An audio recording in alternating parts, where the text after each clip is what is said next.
Buenas tardes. Bueno, hemos dado unos minutillos siempre de rigor.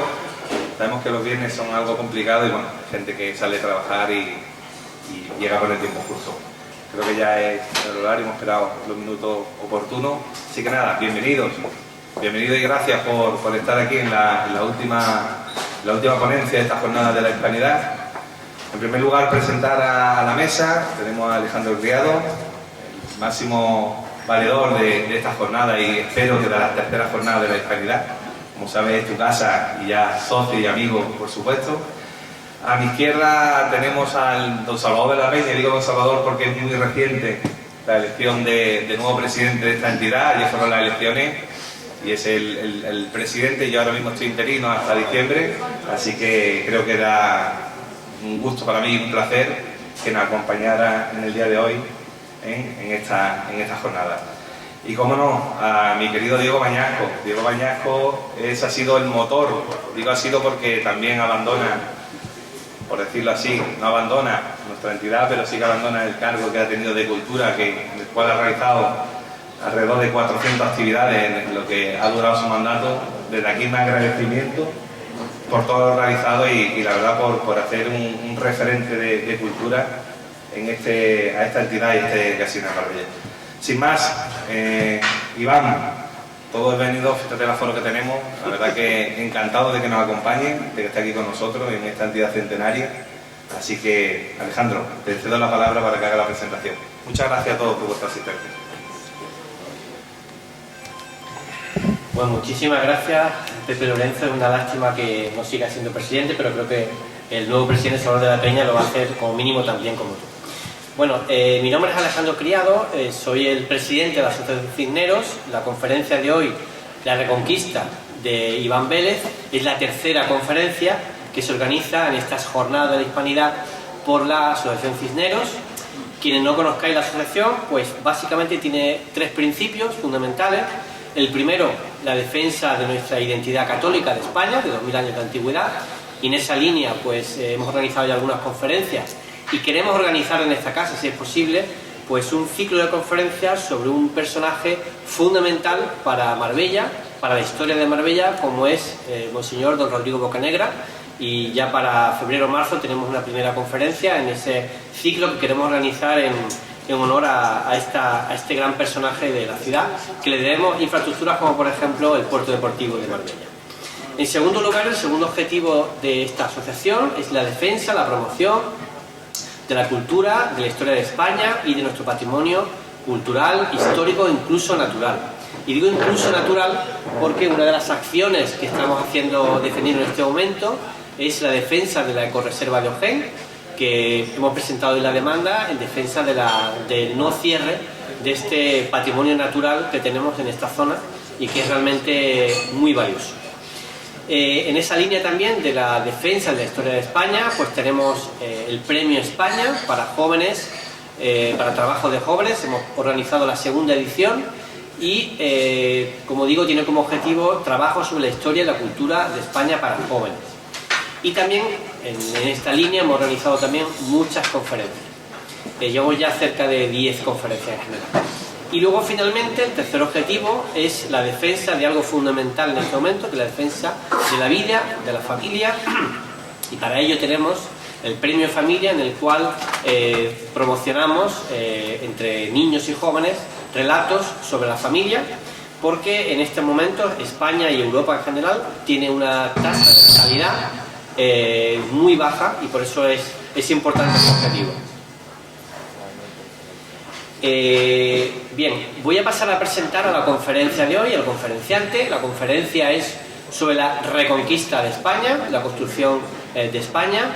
Esta conferencia y este libro pues es de enorme importancia porque fundamentalmente hay dos hitos esenciales en la historia de España, que es la reconquista, que es un logro que ningún país del mundo ha conseguido, que es revertir una ocupación islámica que, como ocurrió por ejemplo en todo el norte de África, con 800 años de persistente lucha y batallas, y solamente tiene sentido la reconquista si había una nación previa, que es la que florece a partir de los siglos I, II y III después de Cristo, con la fusión de la cultura grecorromana y la fusión de la cultura católica. Por tanto, como digo, es fundamental este hito en nuestra historia y no está evidentemente exento de polémica, que el autor va a comentar, porque está en la base de la nación. Si hay nación hay reconquista, y si no hay nación pues hay conquista cristiana o lo que fuera. Y eso es una de las cuestiones importantes, que además es un debate de plenísima actualidad, de lo que lamentablemente estamos padeciendo en estos momentos. La nación es la que está ahora mismo saliendo a la luz en la situación que vivimos, y la nación es la que, después de 800 años de historia, pues consiguió con los Reyes Católicos culminar una obra realmente grandiosa de expansión y de recuperación de un territorio. Bien, para ello, para esta conferencia contamos con un inmejorable conferenciante, que es Iván Vélez, muy conocido en las tertulias, muy conocido por sus libros.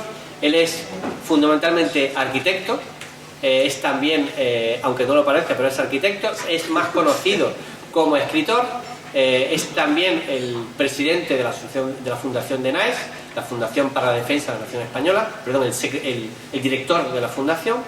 Y entre sus obras, entre las obras de Iván Vélez, pues podemos comentar sobre la leyenda negra, el mito de Cortés, la conquista de México. Quizás ese es el libro, entiendo yo, de los más conocidos sobre el mito de Cortés. Nuestro hombre en la CIA, en fin, entre otros. Ha publicado además libros colectivos, en artículos en revista. Él, además de la escuela de Gustavo Bueno, y ha trabajado bastante con este autor también muy conocido en España. Y como digo, pues es un autor que tiene también la capacidad, porque lo que vemos hoy aquí, que es un foro bastante lleno en Marbella, esta es la segunda vez que viene a Marbella. Y es que Iván Vélez tiene la capacidad de ser didáctico para explicar cuestiones complejas, que pueden ser densas. Si tuviéramos a mi izquierda, yo tuviera un profesor de universidad, pues a lo mejor entraría a citar 20 autores y entraría a hablar de doctrina y empezaría a hablar de cuestiones muy complejas. Nuestro objetivo es organizar conferencias divulgativas para que cualquier persona pueda entender o pueda escuchar hablar sobre nuestra historia, sobre temas de mucho interés, y evidentemente pues siempre no exento de polémica, pues porque todas las cuestiones de historia, si se relacionan con la actualidad, pues pueden ser polémicas, y lo va a comentar porque el término de reconquista no es un término pacífico en la universidad, en los medios de comunicación e incluso en la vida política. Bueno, pues yo sin más agradecerle a Iván Vélez, que es un privilegio, un lujo tenerle aquí con nosotros en Marbella.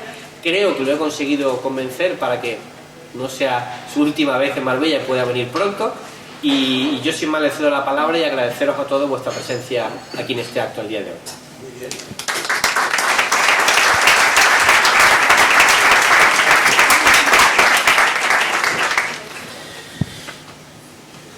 Bueno, pues nada, agradecer por supuesto la invitación, Alejandro. Vendré las veces que haga falta. He venido otras veces, pero a hablar en persona con algún amigo y casi familiar, ¿no?, que tengo aquí en Marbella hace mucho tiempo, y además muy agradecido, me habéis puesto agua de mi pueblo, que es de Cuenca, ¿no? O sea que estoy en el mejor de los sitios, ¿no? Y muy bien, muy agradecido a vuestra asociación, y además muy agradecido al detalle, tengo que decirlo, de traernos la bandera de Marbella, que hace una alusión clarísima a la Reconquista en cuanto a su dimensión simbólica, yugo y flechas. Ya sabemos la carga ideológica que le quieren atribuir en el 2023, en estos golpistas días que padecemos, pero esa bandera dice mucho, en el sentido de que viene de algún modo, y de hecho le dedico un capítulo en el libro al lema, el tanto monta, y a esa fusión de símbolos, el yugo, que es la Y y la F de flechas, Isabel y Fernando, es decir, esa trabazón de reinos que se da en 1469 con el matrimonio entre Isabel y Fernando, pero que ya venía, digamos, prefigurada esa fusión, ya esa unión, si se quiere, siglos atrás, y ya había habido algún intento, pues como por ejemplo el que tuvo a Alfonso I el batallador aragonés, pues con ese matrimonio que no funcionó del todo bien. Pero bueno, la idea está clara, y es que hay una especie de polígono de fuerzas cuyo origen, como soy de ciencias, voy a poner alguna analogía geométrica, ¿no? El punto de aplicación estaría, digamos, en Covadonga y la resultante, el piquito de la flecha, nunca mejor dicho, pues estaría en Granada el 2 de enero de 1492, es decir, el alfa, por utilizar otros términos clásicos y casi bíblicos, el alfa estaría en Covadonga y el omega en Granada. Y yo quería empezar la charla, que pretendo que sea dinámica para abrir un turno de palabras, porque creo que estamos ante una cuestión historiográfica, pero sobre todo dialéctica, en lo que respecta al título, que es Reconquista, sin artículo, Reconquista, no la Reconquista, que es diferente. Reconquista porque yo el último capítulo se lo dedico al término y a la idea, cuando surge el término y qué idea subyace bajo él. Y esto es importante. Y esto ya no es una cuestión historiográfica, es una cuestión filosófica, pero filosófica entendida como no algo especulativo, sino algo que tiene que confrontar materiales. Entonces voy a empezar esta charla haciendo todo lo contrario a lo que se recomienda, y es hablar de otro libro en el cual se denosta al autor del libro que está presentando en la charla, y es este libro que ha salido hace unos meses, se titula Vox frente a la historia, y en la página 32-33, en un capítulo titulado Vox y la Reconquista, escrito por Alejandro García San Juan, que si alguien lo sigue en internet, pues en Twitter, sobre todo en X, que ahora se llama X, verá por qué derroteros anda el hombre, este catedrático. Leo un parrafito. Antes de terminar, cabe señalar que, pese a haber sido ampliamente denostada, la noción más tradicional y esencialista de la Reconquista, la que Vox promueve, esto no es un mitin de Vox, pero es que son cosas necesarias, sigue contando con portavoces dentro del ámbito académico español actual. Sin embargo, aparentemente los autores académicos que militan en la organización o simpatizan con ella no se han implicado en la labor de dotar de contenido historiográfico a un concepto que, como hemos visto, ha sido elevado a la máxima categoría ideológica dentro de la misma. De esta forma, la perspectiva orgánica del partido se limita a la publicación en octubre de 2021 de un informe anónimo. Yo sí sé quién firmó ese informe, y de hecho yo estuve en el ajo de a quién se elegía, y desde luego es un hombre de gran prestigio, elaborado en el seno del think tank, esto es un barbarismo que gusta mucho, la Fundación Disenso, un texto de poco más de 20 páginas de extensión, plagado de tópicos y prejuicios, que revela una severa indigencia historiográfica. Pese a su mayor extensión, los subproductos elaborados por publicistas y pseudohistoriadores que actúan como propagandistas de la organización acreditan una pobreza intelectual equiparable a la de dicho panfleto.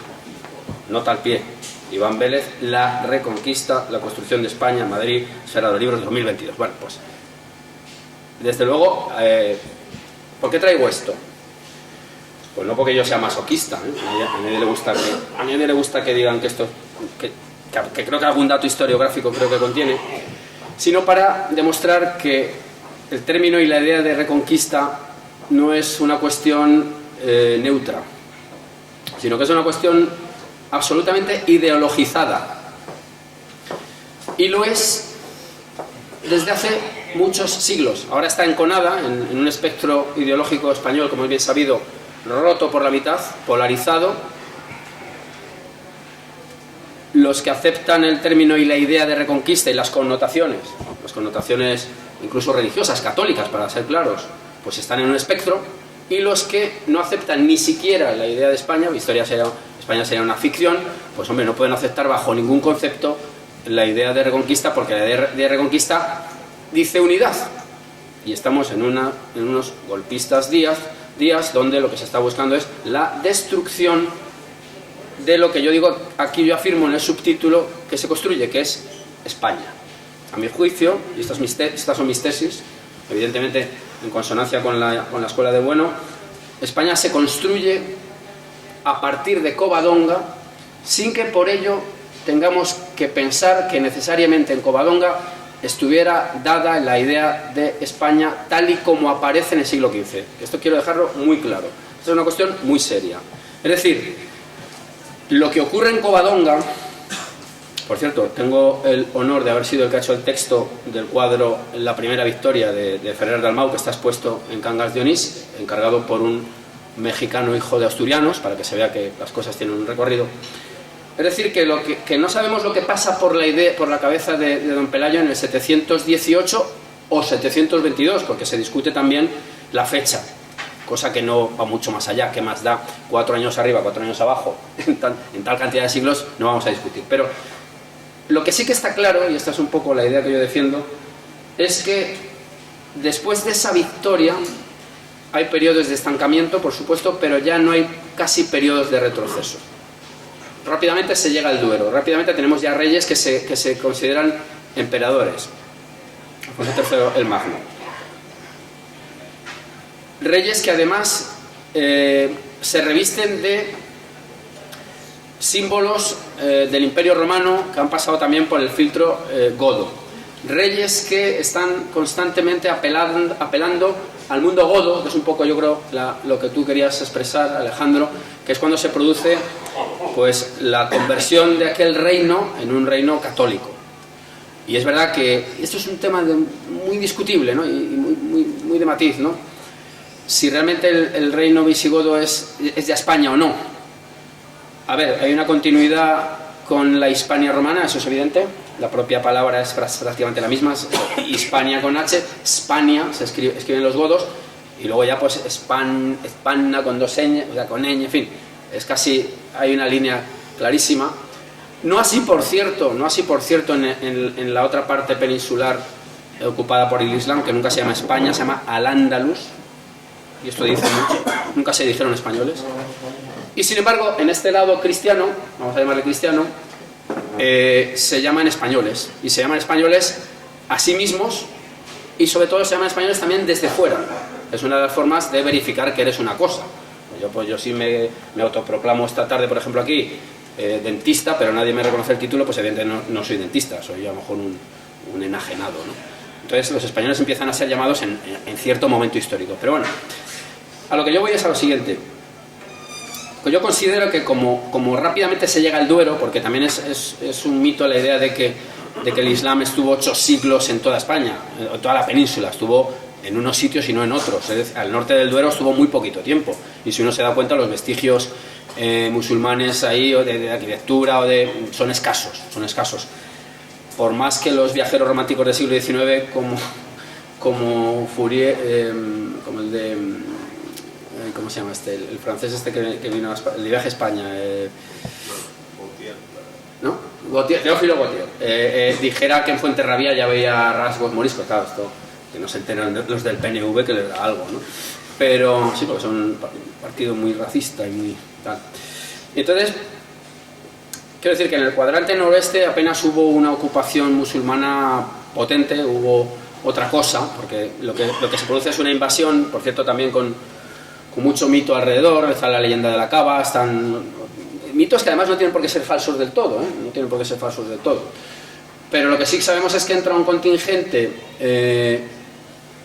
invasor, heterogéneo también, no es lo mismo un yemení que un bereber, incluso en la consideración el bereber es, digamos, de segunda clase, de hecho las peores tierras se les dan a esas gentes, y la primera guerra civil que se produce en el seno de Al-Ándalus favorece la primera expansión cristiana. Esto es importante saberlo.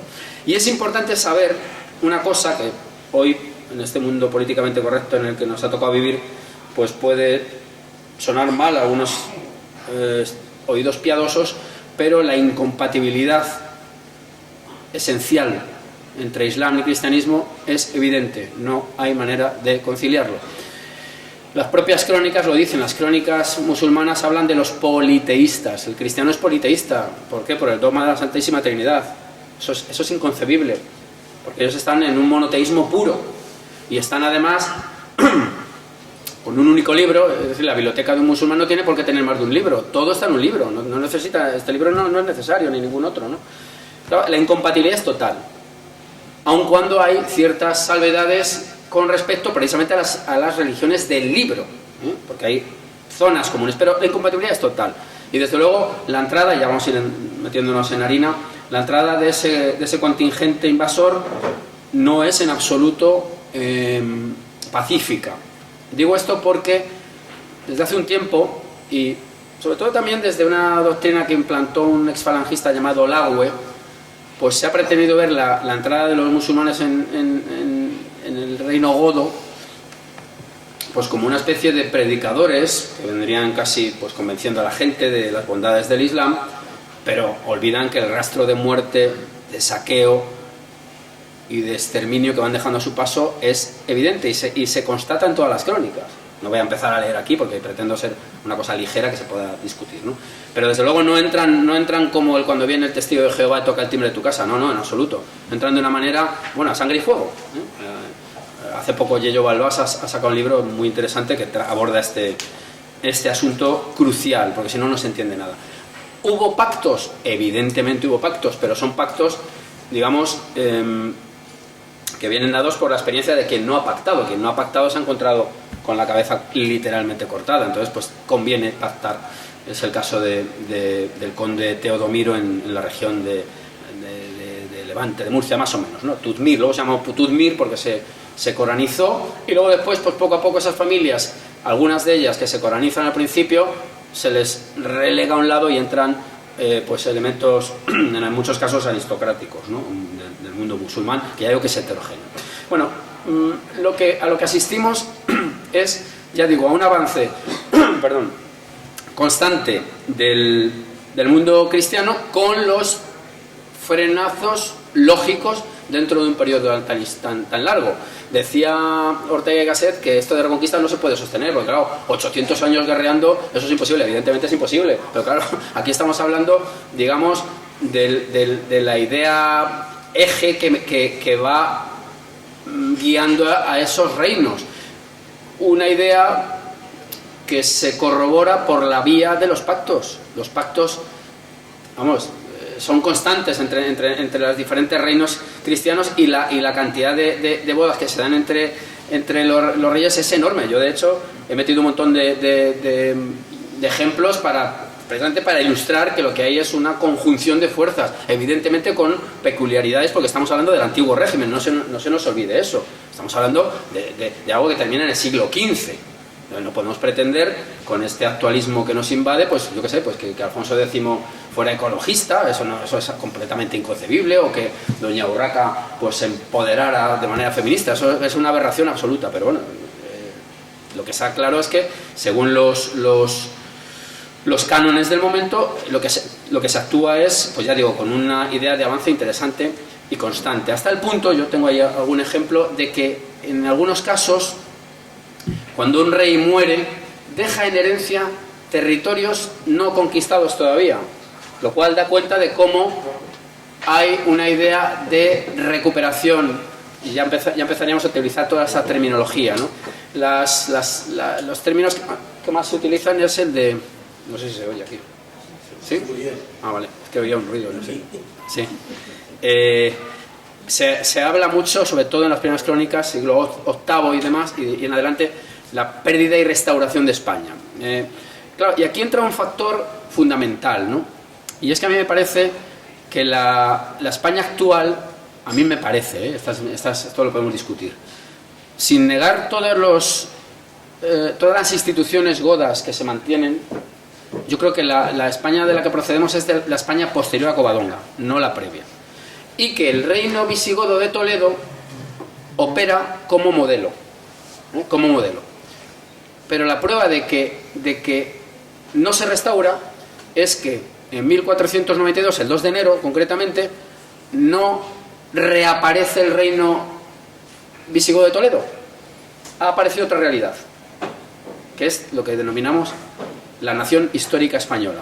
Ha aparecido otra realidad, donde no es el latín en la lengua franca, sino ya el español, donde ya hay una dimensión imperial inequívoca, es decir, antes de la conquista de América ya los españoles se habían movido por el Mediterráneo, como es bien sabido por vía de la Corona de Aragón, y desde luego había habido una embajada a Mongolia,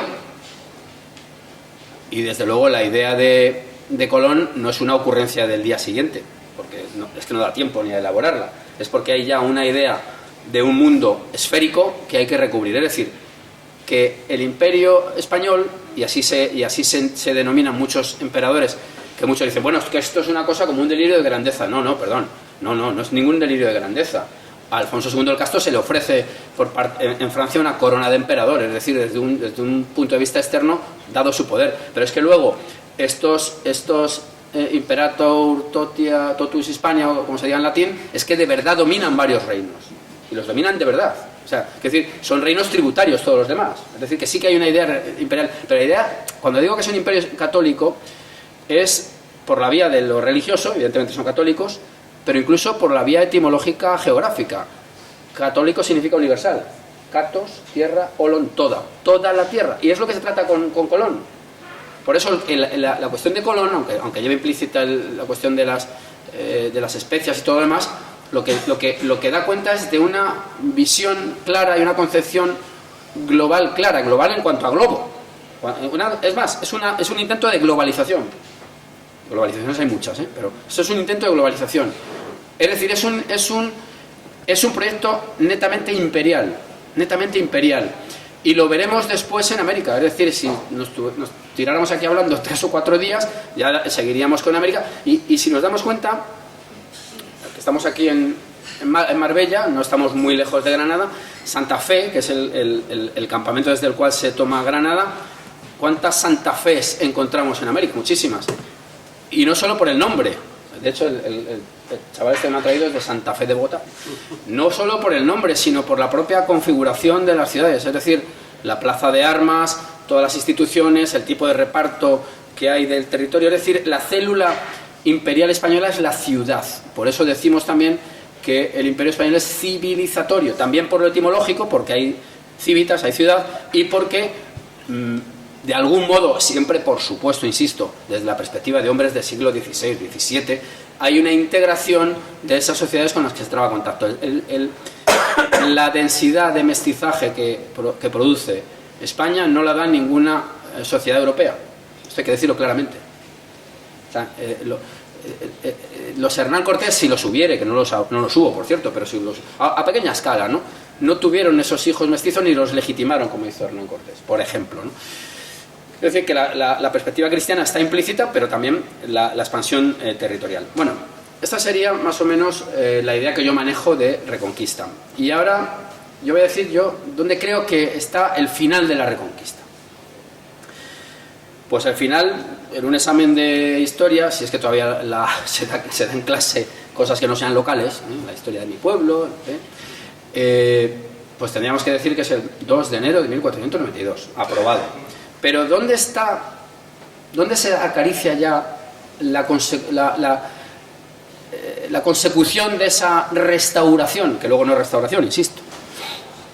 Pues ya se da mucho antes, y se da además, y yo invito a los presentes a que vayan a Sevilla el día de San Clemente, que es cuando se expone el cuerpo no momificado, como se llame, de Fernando III, el Santo, porque él es el que hace unas conquistas importantísimas, y con la culminación de las mismas en Sevilla, siempre digo, con una imagen potentísima y cinematográfica. Vuelvo a pedir a algún productor que haga la película, que hay que hacer muchas películas todavía, que no se ha hecho ninguna, cuando rompen el puente de Barcazas que une Triana con Sevilla, y queda aislada Sevilla, y finalmente en 1248 se conquista Sevilla. Hay prácticamente 1248, no 1492. Ahí prácticamente se ha logrado ya el cierre del proyecto. ¿Por qué? Porque el reino de Granada, que incluía estas tierras, es tributario. Y esto es fundamental. Y esto es fundamental porque verifica por la vía de los hechos cómo desde el principio, o desde muy pronto, se tiene una idea clara de aquello que se quiere obtener, de aquella unidad que se quiere conquistar, reconquistar, restaurar, recobrar. Hay aquí un abanico semántico enorme, dependiendo además de cada momento y de los usos de cada situación.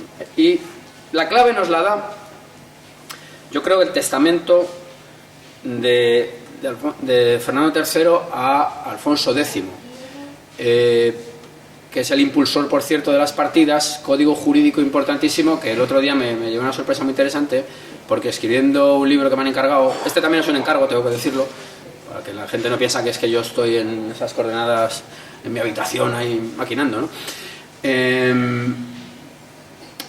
Estoy escribiendo un libro de Perú y tal, bueno, y entonces Diego de Almagro, el hijo de Diego de Almagro, que es el cabecilla de los que inspiran el asesinato de Pizarro, cuando es capturado por hacer lo que ha hecho, claro, ha matado nada menos que a Pizarro, el código que se le aplica, y estamos hablando de mitad del siglo XVI, son las partidas, para que veamos las grandes continuidades de la historia de España, ¿no?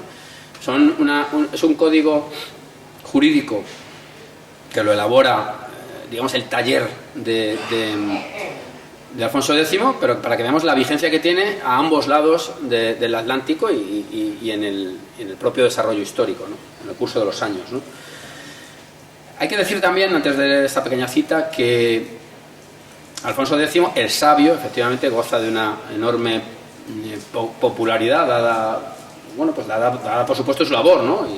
Pero se ha querido pensar que Fernando III, pues poco menos que no sabía escribir, ¿no? Él ya, muchos de los proyectos de Alfonso X los impulsa su propio padre, y yo insisto, creo que el día de San Clemente deberían ir a la Catedral de Sevilla, porque allí se expone el cuerpo, pero además se pasea por dentro de la catedral la espada que utilizó el rey, llamada Lobera, que Fernando el de Antequera, y ya estamos más cerca de Marbella, luego, por cierto, rey de Aragón, es decir, castellano, rey castellano de Aragón, y sus hijos también, esto es así, pues la usó en la toma de Antequera, es decir, como un símbolo, como si fuera, ¿cómo se llama la espada esta de Ricardo, la Excalibur, ¿no? Se llama, pues como si fuera una Excalibur española, ¿no? Pero una Excalibur de verdad, está ahí todavía, ¿no? Bueno, pues a lo que yo iba. Fernando III culmina prácticamente la Reconquista, lo demostraré, pero ya muchos de los códigos legales que que culmina Alfonso X ya los había impulsado también su padre. Bueno, voy al testamento, para que veamos ya la idea como está prácticamente terminada. Dice lo siguiente, dice: Señor, a su hijo Alfonso. Por cierto, un inciso chiquitín.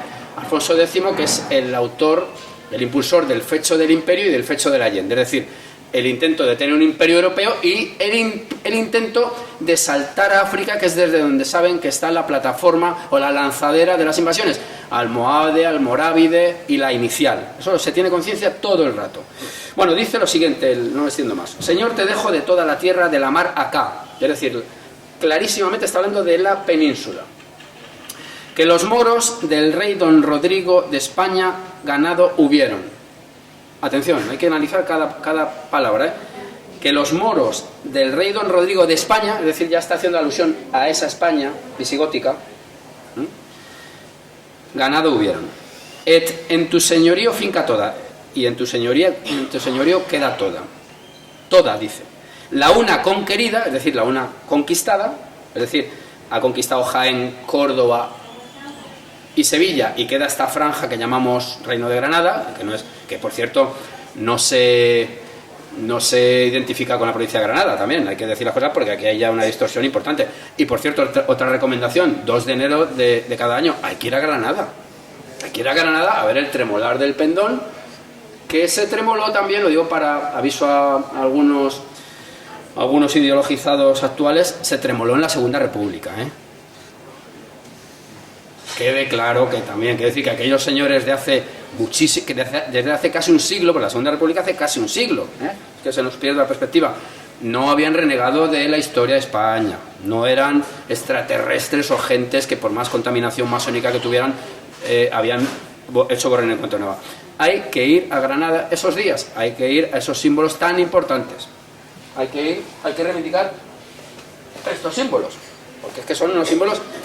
Porque son símbolos, para decirlo claramente, son símbolos, por supuesto, no falangistas, son símbolos de la Grecia clásica. A ver si nos vamos enterando. Es que los reyes católicos no eran dorzotes, eran señores rodeados de lo más ilustre de Europa, que se vinculan a Alejandro Magno. A ver si nos vamos enterando ya de por dónde van los tiros. Bueno, sigo. Y dice, la una conquerida, es decir, la una conquistada, y la otra tributada. ¿Por qué? Porque Alamar, el rey nazarí, tenía que ir a las cortes todos los años a rendir vasallaje al rey. Es decir, era un cliente. No sé si está satisfecho o no, pero era un cliente, ¿no? Y ahora dice una cosa que es que esto lo he repetido muchas veces, pero es que me hace mucha gracia, ¿no? Le da 3 posibilidades muy buenas, ¿no? Dice, si la en este estado en que yo te la dejo la supieses guardar, es decir, si mantienes lo que yo te dejo, dice, eres tan buen rey como yo. Y dice luego, y si ganares por ti más, eres mejor que yo. Pero luego dice, y si de esto menguas, no eres tan bueno como yo. Le deja las 3 posibilidades, ¿no? Bueno, cierto es que Alfonso X lo que hace es intentar, precisamente por ser descendiente de Beatriz de Suabia, acceder al imperio europeo, ¿no? A un imperio europeo que luego acabará llegando, ¿no? Por una vía continuada, que es la de Carlos I de España, V de Alemania, que por cierto, ya sabemos lo que dijo cuando estuvo en Roma y habló en español, ¿no? Y se le pusieron así un poco, hombre, por favor, pero ¿cómo hablando en español? Y dice, no, es una lengua que todos debierais hablar. Hoy sería probablemente adjetivado mal, ¿no? Bueno, pues entonces, de algún modo, lo que hace Fernando III ahí es dejar la idea muy clara de cuál es el objetivo y de cómo de algún modo ya lo tiene. Es decir, a partir de ese momento, mitad del siglo XIII, el reino de Granada, el reino vasallo de Granada, aunque luego ya sabemos que hubo muchos vaivenes y muchos intentos de que desde el norte de África, por eso el hecho del Allende el estrecho, ¿no? El hecho de África, ¿no? La conquista de África, ¿no? Que luego no se da porque aparece además otra realidad inesperada e inaudita, ¿no? Que es el nuevo mundo poblado de seres humanos. Esa es la cuestión. Yo siempre digo que es mucho más importante que el viaje a la Luna. En la Luna todavía no hay nadie, que sepamos. Pero es que, ¿cuánto ha pasado desde la llegada a la Luna? 55 años más o menos, ¿no? 54 creo, si no me equivoco. 54 años después de la llegada de los españoles a América, por cierto, que es descubrimiento, otra cosa que se niega, no, es descubrimiento. Dicen, hombre, ya sabían ellos, que los que estaban allí ya sabían que estaban allí, hombre, evidentemente, pero no sabían ubicarlo en el mundo, y eso es descubrir, lo demás no es descubrir. O sea, a Newton no fue el primer hombre que se le cayó una manzana al lado, se caerían millones de manzanas. Ahora, el que es incapaz de relacionar eso o de construir a partir de ahí la teoría gravitatoria es el autor de la teoría. La manzana puede seguir cayendo años y años. Y los indígenas, que por cierto no se conocían entre sí, muchos de ellos, porque era imposible, aunque hubiera venido un tronco, porque las corrientes lo hubieran traído, pues no se hubieran enterado dónde estaba, sencillamente. Así hay que decirlo claramente. Y si le molesta a alguien, pues lo sentimos, que no sé, lo piense, ¿no? Bueno, continuamos. El reino de nazarí de Granada, lo que ocurre con él es que de algún modo piensa en eso, que puede caer como fruta madura y de momento pues hay una especie de juego de peones ahí y casi de figuras movidas por los reyes durante siglos, evidentemente jugando con fuego en algunos casos, porque en muchas ocasiones se reclamó la ayuda norteafricana y finalmente, bueno, pues se toma Granada y luego suceden cosas muy interesantes, pues como esas campañas de evangelización fallidas en gran medida y cómo finalmente hay el brote rebelde de las Alpujarras, donde, por cierto, y esto es interesantísimo, quien participa es Martín Cortés el Mestizo. Es que son cosas verdaderamente increíbles. Démonos cuenta quién participa allí. También el Inca Garcilaso. Es decir, son momentos verdaderamente asombrosos de la historia de España, ¿no? Bueno, pues no voy a contar ya qué sigue después de la toma de Sevilla. Pues ya sabemos que hay ya un modelo más caballeresco de conquista, hay ya ciertos alardes, ciertos juegos de estilo también en la forma de guerrear, ya hay un importante juego de la artillería. Hay tomas muy duras como la de Málaga fue terrible, la toma de la de Almería también, pues con asedios muy duros, que desde el punto de vista ético nos pueden aterrar, pero que son las leyes de la guerra, no existen otras y que voy a contar lo que está pasando hoy en el mundo, ¿no? hemos descubierto nada nuevo, ni hay que ser tan ingenuo como para pensar que va a llegar un momento feliz que estemos todos tan contentos unos con otros. Pues no, lo sentimos, la vida es así de cruda, ¿no? Por más que nos parezca desagradable, ¿no? Finalmente acaba cayendo Granada, y Boabdil, que es tratado, por supuesto, con la cortesía propia de esa época, donde un señor es un señor y un vasallo es un vasallo. Eso pasa también en América. Los hijos de Moctezuma, había un guardia civil por aquí, ¿no? Los descendientes de Moctezuma fundan la Guardia Civil. Solo la pueden fundar porque han entrado en la élite española, en la gran nobleza española. Por eso es, ¿no? Entonces, a Boabdil se le trata con deferencia, pero, ojo, se le quiere dar un señorío tierra adentro, es decir, te dejamos, pero neutralizado ahí dentro, que no toques la costa porque sabemos lo que va a pasar, ¿no? Era la evidencia de que hay un corte total entre el mundo cristiano y el mundo musulmán. Esto además refuta la idea de la famosa convivencia de las tres culturas, que si acaso serían tres religiones, claro, yo digo que hay más cohabitación que armonía, porque si uno se lee cualquier fuero, yo por ejemplo me he leído el de Cuenca, ¿no? Que es un fuero clásico, ¿no? Bueno, hombre, no es lo mismo que un cristiano mate a un musulmán que viceversa. El trato es completamente diferente. Las restricciones son enormes, es decir, lo que hay es una cohabitación. Lo digo no es que yo quiera darle un aspecto desagradable a este periodo histórico, hay que darle un aspecto crudo y real. Y no podemos engañarnos, porque la historia, como bien ha dicho Alejandro al principio, tiene una conexión con el presente total. Yo no he viajado a Covadonga con la máquina del tiempo, en primer lugar porque no existe tal máquina, ni he viajado a la toma de Granada. No, yo lo que he hecho es, con los materiales que tengo en mi presente, elaborar un trabajo. Además, soy partidario del revisionismo. Claro, por supuesto, si mañana aparece un nuevo documento, hay que incorporarlo si lo merece. Si lo merece no porque no encaje en nuestra perspectiva, si lo merece por su calidad o por lo que aclara, así de sencillo, ¿no? Vamos entonces a un segundo bloque de la charla, y ya voy a intentar ir acabando.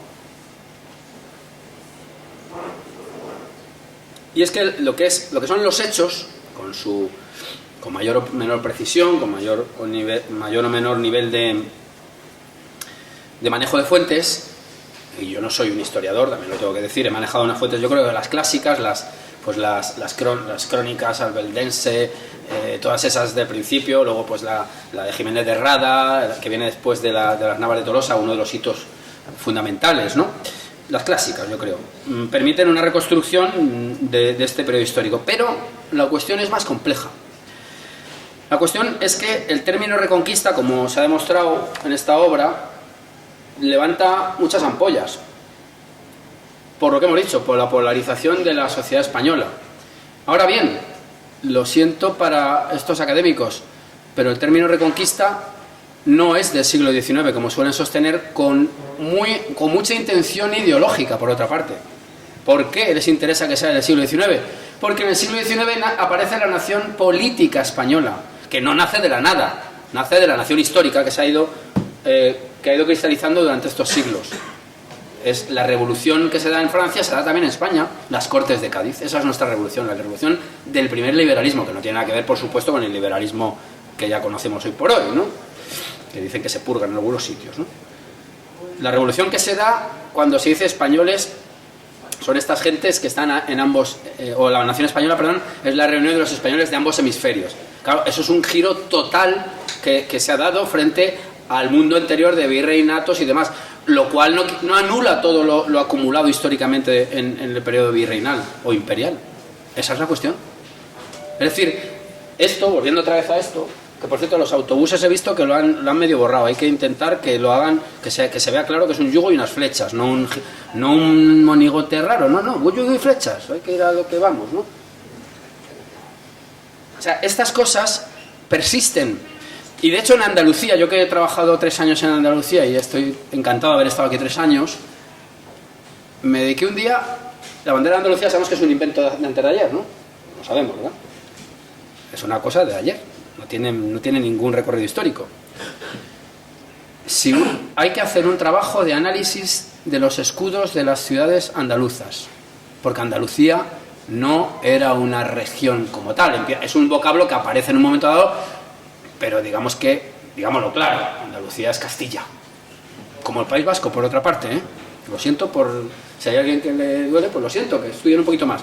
Andalucía es Castilla, es la prolongación de Castilla. Hasta tal punto que en el Perú hay una cosa que se llama Nueva Castilla. Fijaros si hay Castillas y Castillas y Castillas. Y no es por castellanocentrismo, ni muchísimo menos, sino porque son las instituciones castellanas aquilatadas durante siglos las que van avanzando. Y a lo que yo iba, el Imperio Español es un imperio de ciudades. Es un imperio de ciudades. Pues analicen ustedes la heráldica de las ciudades andaluzas. Es que es esta. Es Castilla, señores. Con unos añadidos, evidentemente. Córdoba, León y el Castillo, Sevilla, todas estas ciudades, el pendón de Fernando III, que yo por cierto me regalaron uno y estoy tan contento, lo tengo que poner en mi casa en algún sitio, ¿no? Este es el resultado de la Reconquista, ¿no? Y no se puede renunciar a ello, a no ser que queramos pues, ser adanistas, que es lo contrario a los esencialistas. Yo no soy esencialista tampoco, claro, yo no creo que España haya surgido en Atapuerca, ni que España sea eterna, porque si no, no hay que ir a protestar a ninguna sede de ningún partido estas tardes. Como es eterna, pero vamos a ir algunos, ¿no? Bueno. La idea de Reconquista la ha manejado la izquierda y la derecha todo el tiempo hasta hace 4 días. Porque no es del siglo XIX, y es a lo que iba, que recojo un poco el hilo de antes. Interesa vincularla a la nación política porque así es más fácil manejar la idea de España como prisión de naciones. Por eso interesa que sea del siglo XIX. Para decir, no, hombre, nosotros estamos vinculados a la España de los 5 reinos. Pues, hombre, eso es muy discutible, ¿no? Eso es muy discutible. Sin por ello borrarlo, ¿eh? Sin por ello borrar esas estructuras históricas.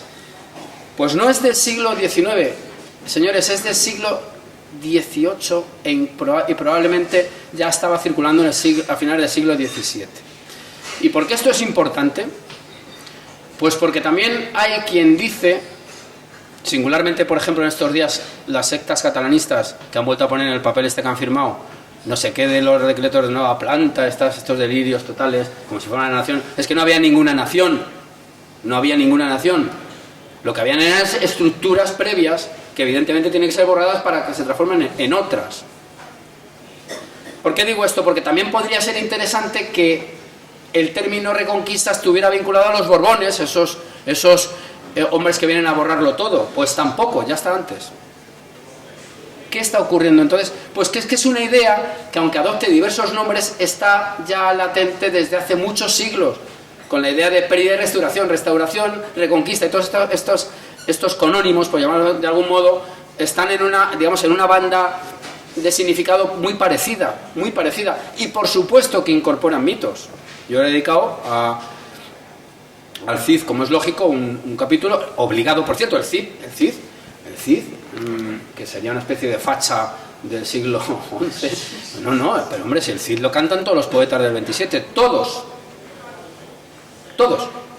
El Cid, pero ese facha... Es que también hasta los insurgentes o independentistas filipinos ensalzan al Cid. ¿Por qué? Porque es el mundo al cual pertenecen, por más que se desliguen de él. Y es que esta es la cuestión. Bernardo del Carpio, por ejemplo, personaje más brumoso. Cuando viene Carlos I a España, ¿cuál era el enemigo de Carlos I? Francia, ¿no? Mi primo Francisco y yo queremos lo mismo, Milán. Claro, uno lo quiere para él y otro también, por eso hay que guerrear, ¿verdad? Y usted acaba siendo capturado por un vasco. Acaba yéndose a la Torre de los Lujanes, si no me equivoco, de Madrid, donde es capturado, es canjeado por sus hijos, y de ahí tenemos el tesoro del delfín en el Museo del Prado, por si alguien no lo sabe. Esto es importante, de ese rescate.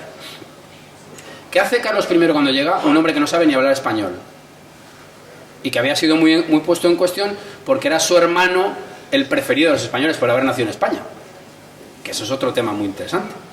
Pues se va a la tumba que está en Aguilar de Campo, donde las galletas famosas, y ¿qué hace? Coge la espada, la supuesta espada de Bernardo del Carpio, y ahí está la importancia del mito, porque más allá de que Bernardo del Carpio sea o no un mito literario, lo que está claro es que es un mito operativo en el campo de la realidad de ese momento. porque Bernardo del Carpio es el que vence a Roldán, el héroe francés, y entonces un rey que nace fuera de España muchos siglos después se vincula, del mismo modo que he dicho lo de Fernando el de Antequera, a un arma simbólica. Y esto es lo interesante, y esto es lo que yo le diría a estos autores tan académicos, ellos que no se dan cuenta de que la historia no explica nada si es pura historia positiva, positivista en el sentido positivista, no positiva de que sea asertiva, ¿no? Sino que hay que interpretar también los mitos que atraviesan cada momento histórico, si no, no se entiende nada, así de sencillo. Y entonces historias como la de España tienen un componente filosófico altísimo, porque involucran ideas como una humanidad, como mestizaje, como lengua, como religión, y no es una cuestión pues de regate corto, de decir, pues la historia, con todos mis respetos, de Marbella, chiquitita, de lo que se ha hecho aquí en 4 días. No, estamos hablando de cuestiones universales. Vuelvo otra vez a señalar la bandera, cuestiones universales. El nudo, la cuerda esa que se ve en los Reyes Católicos es el nudo gordiano. Tanto monta, es el lema de Alejandro, tanto monta, tanto da cortar como desatar. Y el que desate el nudo será el dueño de Asia. Eso lo sabe todo el mundo, ¿no? Ese es el nudo, ese es el yugo y las flechas. No unos señores, pues yo qué sé, nostálgicos de no sé qué historia. Y esa es la cuestión que hay que entender. Bueno, voy a ver si acabo, me estoy enrollando un poco. Yo decía que el término es del siglo XVIII. Léanlo aquí, la fuente. Y, por cierto, yo he llegado hasta ahí. Probablemente, si seguimos ahondando, pueda aparecer un uso aún anterior, pero ya casi nos da un poco lo mismo. Si ya estamos en el mundo de los Austrias, ya es que toda la idea de que la Reconquista es un invento del 19 o de los Borbones para eliminar los decretos de nueva planta o no sé qué historias, se cae toda, entera. ¿Y los vínculos de la idea y el término de Reconquista con la izquierda española o con la izquierda? Hombre, evidentemente estos señores dicen que los que defendemos esto somos lo que somos, ¿no? No pasa nada, no hay ningún problema. Pero, oh sorpresa, Carlos Marx, que hasta donde yo sabía hasta hace unos años tenía algo que ver con la izquierda, porque ahora ya no, ahora estamos en otros contextos de autopercepción, bueno, bien. Es que es así, vamos. Carlos Marx, como es sabido, escribió para periódicos norteamericanos. ¿En qué época? A mitad del siglo XIX. Y el Partido Comunista de España, que era el único partido opuesto al franquismo, con matices también, por otra parte. Luego ya tomaron el derrotero eurocomunista y ya, en fin.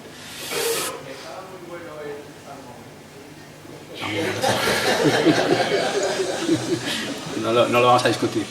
Bueno. Sí, es verdad. Bueno, a lo que iba. Carlos Marx. Bueno, el Partido Comunista editaba en Bruselas, ya estuve en Bruselas, por cierto, ahora que me acuerdo, editaba en Bruselas una revista que se llamaba Nuestras Ideas, ¿no? Y, oh casualidad, que el año 1957, pleno franquismo, reproducen un texto de Marx titulado España revolucionaria. Por cierto, ya sabemos que Marx lo que está es en las coordenadas muy marcadas por la interpretación que se hace de la revuelta comunera, que es así la siguen utilizando, ahora con una distorsión. Claro, sorprende que claro, la izquierda española, completamente obsesionada con el rey, con los señores y tal, está reivindicando una revuelta de carácter puramente nobiliario. Bueno, pero claro, ellos comunera, comunista, les suena, les parece lo mismo y lo reivindican. Bueno, pues Marx dice lo siguiente. También merece, bueno, en un texto más largo que no voy a leer, también merece ser subrayado el hecho de que la lenta reconquista que fue rescatando atención a lo que dice Marx, a ver en qué partido tendría que militar hoy quizá, que fue rescatando el país de la dominación árabe mediante la lucha tenaz de cerca de 800 años, dio a la península, una vez totalmente emancipada, un carácter muy diferente del que predominaba en la Europa contemporánea. Atención a lo que dice Marx. Esto yo estoy seguro que nos vamos a la sede de algún partido, le borras el membrete y dice, hombre, pues por su Caipo de Llano, o yo que sé quién, ¿no? O Menéndez Pidal, o un tío que, bueno, en fin. Esto Marx, siglo XIX. Y lo reproduce, ya digo, en la revista de Nuestras Ideas, en el año 57. Por cierto, ¿cómo se llamaba la operación llevada a cabo por el Maquis? Operación Reconquista. Operación Reconquista. Y esto es una cosa interesante claro, es verdad que ellos están en otro contexto, pero el término les funciona y hacen una alusión a la totalidad, que es de lo que se trata con la Reconquista. Bueno, año 1954, 3 años antes. Es que yo me divertí mucho haciendo esto, es interesante, ¿no? Mensaje del Partido Comunista de España a los intelectuales patriotas. No pone a los intelectuales multinivel plurinacionales. Jamás, leo, jamás se dejará avasallar el pueblo héroe de la Reconquista, que en el curso de cerca de 800 años de lucha batió al invasor defendiendo al mismo tiempo sus libertades locales, haciendo respetar sus ayuntamientos por la nobleza y la soberanía de las cortes por los reyes. Vale, repetimos, Reconquista. 1970. Dolores Ibarruri. En un texto que ha dado un giro, ya hay que reconocer que ya la cosa ha girado. El texto se titula España, Estado multinacional. Ahora es multinivel, por lo visto. En él dice: tras la unión de Castilla y Aragón, con el reinado de los reyes católicos después de la toma de Granada, que completó la Reconquista, aquí ya deja una puerta abierta, ni Euskadi, ni Cataluña, ni Galicia llegaron a fundirse con este centro de lo que habría de ser más tarde el Estado español. Claro, evidentemente aquí deja la puerta abierta al proyecto Galeuscat, que estaba todavía latente, pero claro, doña Dolores, que no le escuchen los andalucistas. Aquí no hay nación andaluza, ni canaria, ni para que veamos un poco la evolución del asunto, ¿no? Sigo con más datos. Otra cuestión que es muy de actualidad también es el famoso asunto del Día de la Raza. El famoso asunto del Día de la Raza, que digamos que es el previo al Día de la Hispanidad. Señores, raza hay que entenderlo como cultura. Yo tengo unos textos, ahora ya no viene al caso, de una reunión que hubo en 1854, me parece, sí, 54, en Guatemala, donde va un ministro español navarro llamado Facundo Goñi y se reúne con los ministros, digamos, representantes de México, Costa Rica, etcétera, de ese área geográfica. Le hablan de la lucha de dos razas, la lucha entre la raza hispana y la raza anglosajona, y el peligro que se ha derivado de la hegemonía norteamericana. ¿Por qué? Porque están en el contexto del filibusterismo, por cierto, fenómeno muy de actualidad. Lo que pasa es que antes los filibusteros les pasaba como a William Walker: si perdían la partida, pues eran ultimados debidamente, ¿no? Son tradiciones muy acendradas, ¿no?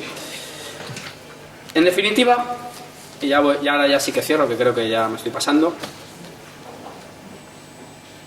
La tesis que yo defiendo es que la España actual, del mismo modo que pasa en el México actual, que por mucho que diga Andrés Manuel López Obrador, no viene del México prehispánico, aunque por supuesto persisten cosas, evidentemente no se aniquila, no se erradica hasta los cimientos una sociedad y todo lo que ello conlleva. El México actual no es la restauración del México prehispánico, en el primer lugar porque no existía. Es más, se llamaba Nueva España, y la palabra México empieza a aparecer a finales del 18 y ya es usada precisamente para negar lo hispano. Luego, con las connotaciones, luego por pasarse de frenada, pues se quedan sin el 40% del territorio por entregarse a las maniobras oscuras de la masonería norteamericana y otros asuntos que no viene al caso analizar esta tarde. Bueno, pues España tampoco, en 1492, repito, ha restaurado el mundo godo, no lo ha restaurado. Hay persistencias, evidentemente que las hay. La religión muy transformada también, tenemos que decirlo, y de hecho hay un asunto esencial que es una polémica teológica que se da durante el reinado de Alfonso II el Casto con la lucha contra el adopcionismo que era compatible con el Islam. Bueno, es un tema más delicado que ya daría para otra charla, ¿no? Seguramente, ¿no? Pero la tesis es que la España de la que procedemos ahora mismo se configura en estos siglos y se configura, y ya acabo, contra el Islam. Nada más, gracias por su atención.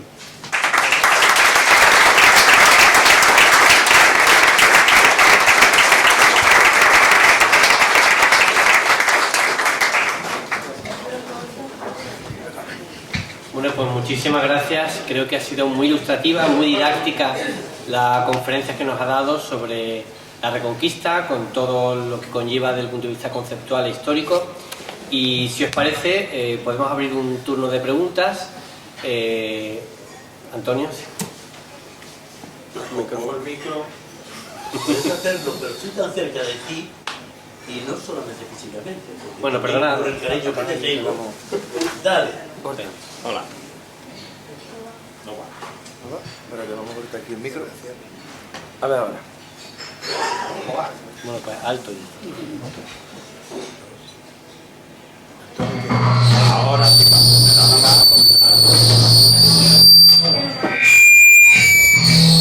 Está comprando. A ver, hola. Bueno, creo que pregunta, supongo que alguno habrá alguna, pero la cosa ha sido tan clarita que poca, pero sí comentar. Antes he dicho que ahora mismo en las escuelas se limitan a estudiar la historia local. No, tengo que corregir, no, eso nada. La historia local tampoco se estudia. Mejor para mí. No vayamos, no. El escudo. El tema del escudo ya salió en otra conferencia. De Paco Moyano. Que pueda. También quiero decir que en Marbella también se tremora con muchos complejos.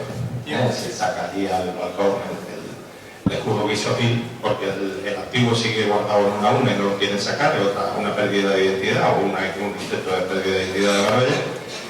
Se saca al balcón del ayuntamiento y muy tímidamente y con muchos complejos se mueve un poquito. Habría que retomarlo porque la tradición y la historia de Marbella dice que se tremolaba y se le daba lo viva a los reyes católicos. Eso se perdió. El escudo, como decíamos antes, salió. Bueno, el ayuntamiento lo que ha hecho ha sido un logo. Bueno, pues probablemente también intentando esconder eso, porque no es la primera vez que hemos recibido, yo soy funcionario, que hemos recibido algún escrito pidiendo que se eliminen los símbolos franquistas del escudo de Marbella. Ahora, idiota ahí en todos lados. Y ahora pues parece que reparten los títulos más o menos. En definitiva, que poco hay que preguntar porque la charla ha sido de lo más didáctica y felicito rotundamente. A ver si hay alguien que quiere preguntar. Un mínimo comentario. Un mínimo comentario. ¿Se oye esto? Bueno, un mínimo comentario que se me ha pasado, por cierto. El término reconquista es... ¿no? Ahora sí. El término reconquista, bueno, probablemente es un préstamo del francés, lo cual es casi mejor, por aquello de que desde fuera... Sí, bueno, efectivamente los franceses. Y luego, pues nada, un micro comentario, y es que, hombre, pues es que no, es que es absurdo. Eso hay que recuperarlo. Eso hay que recuperarlo y explicar por qué y por qué se hizo. Y un último comentario también, y es que en todas las entradas en las ciudades que se iban conquistando o reconquistando, la ceremonia era prácticamente idéntica. Yo acabo diciendo que se hace frente al Islam. La prueba es la siguiente. Cuando se entra en Jaén, en Córdoba, en Sevilla, entran primero las autoridades religiosas a purificar y después entran los poderes políticos. Esa es la clave. Es una lucha también de religión. Entiendo que no es la alianza de civilizaciones, lo sentimos. Por otra parte, pues decirle a esos señores que hablan esas instituciones que, hombre, que luego las fechas tienen un ratito más de antigüedad. El dogma de la Encarnación. Todas las parroquias son de la Encarnación. Es verdad. Ahora sí. Sí.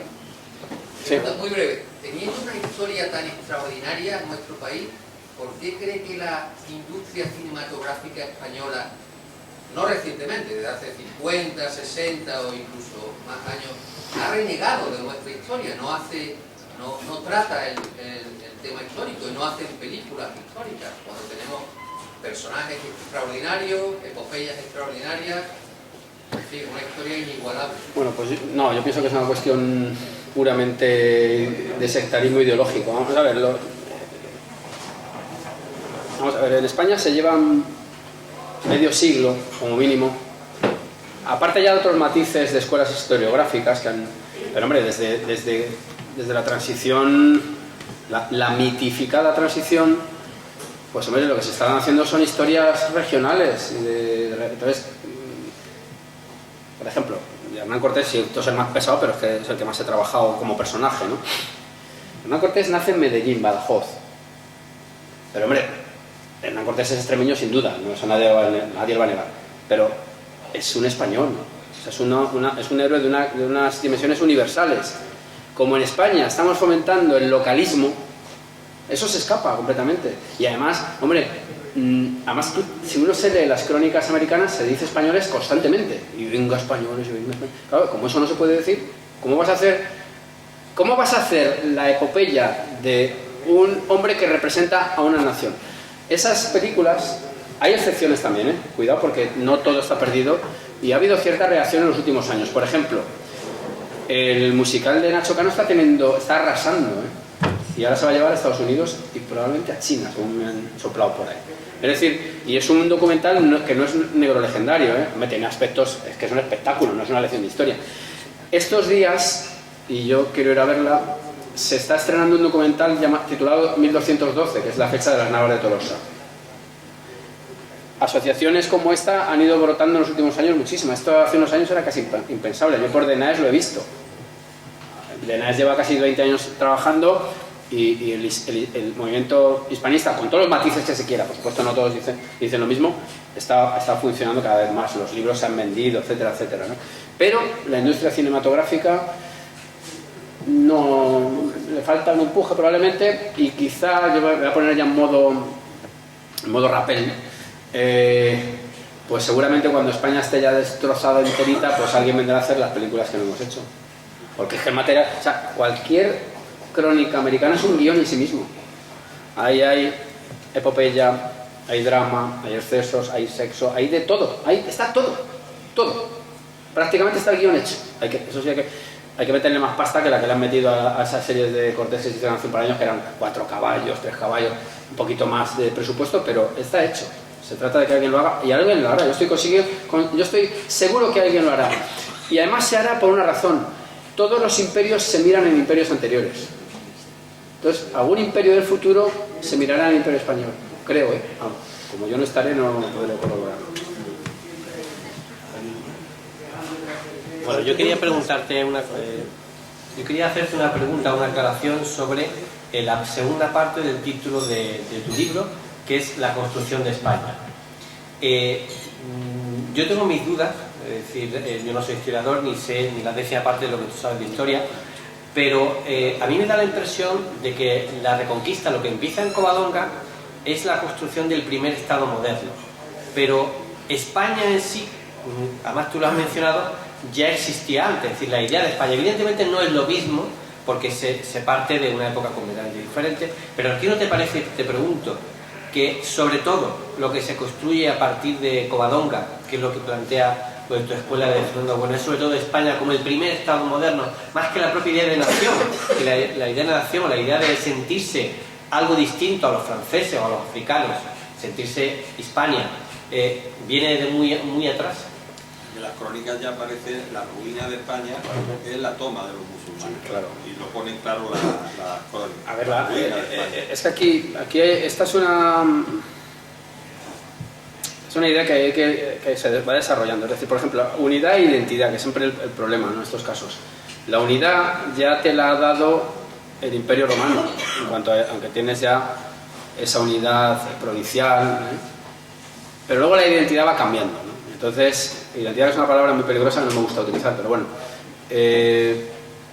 Claro, los visigodos entran con unas condiciones muy concretas pero lo que aparece, por eso he dicho que se hace frente al Islam, contra el Islam. Ya sé que suena fatal, pero es que es la realidad. Se hace frente a esa idea incompatible. ¿Quiere esto decir que no comamos turrón? No, que no es una cuestión de gastronomía ni de modas. Mira, por ejemplo, Antonio de Mendoza, que es el primer virrey que se manda a México, se dice algo así como: vas a ir a México, a Nueva España, perdón, a Nueva España. Deberás dejar de vestir a la morisca, porque él era granadino y te vestía más o menos. Bueno, quiero decir que no es una cosa de lo que hoy se entiende como cultural, en el sentido pues de las modas, de la gastronomía. Evidentemente no eran mundos absolutamente radicales, pero sí incompatibles esencialmente. Es decir, un musulmán, y además démonos cuenta cómo son tratados los apóstatas en esos mundos. En el mundo judío, que por cierto no lo hemos tocado. En el mundo judío, el apóstata, bueno, pues es lo peor que es.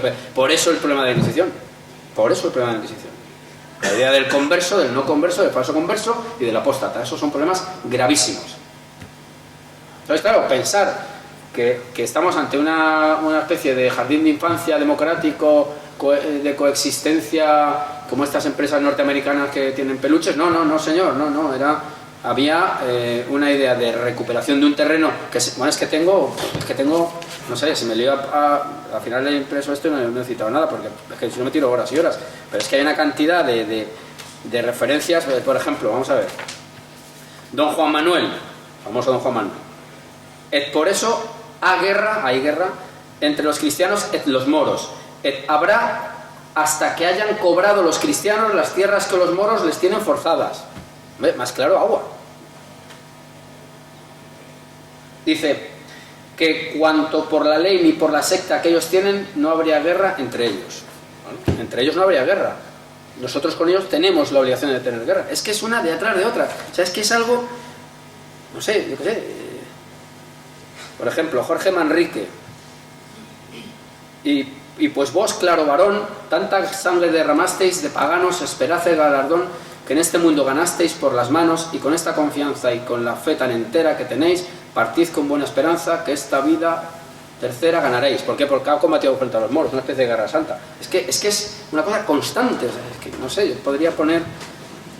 los términos que se utilizan: conquistar, adquiere, repararlo, cobrar, ganar, hacerse... constantes, vamos, una cosa... ¿no? Que tenerlo que demostrar. Incluso además luego hay otras percepciones, para que se vea que la idea de reconquista está clara. Cervantes, por ejemplo, entiende que la reconquista se ha concluido con la incorporación de Portugal a la corona de Felipe II. ¿Por qué? Porque ya está bajo un solo rey todo lo que había. Es como si fuera una analogía con un rey visigodo. ¿Claro? Estos son los datos. Yo creo que me cuesta trabajo cuestionarlos, la verdad. Vale. Muchísimas gracias por esta conferencia y bueno, pues esperamos verte y vamos de pronto. Gracias a todos.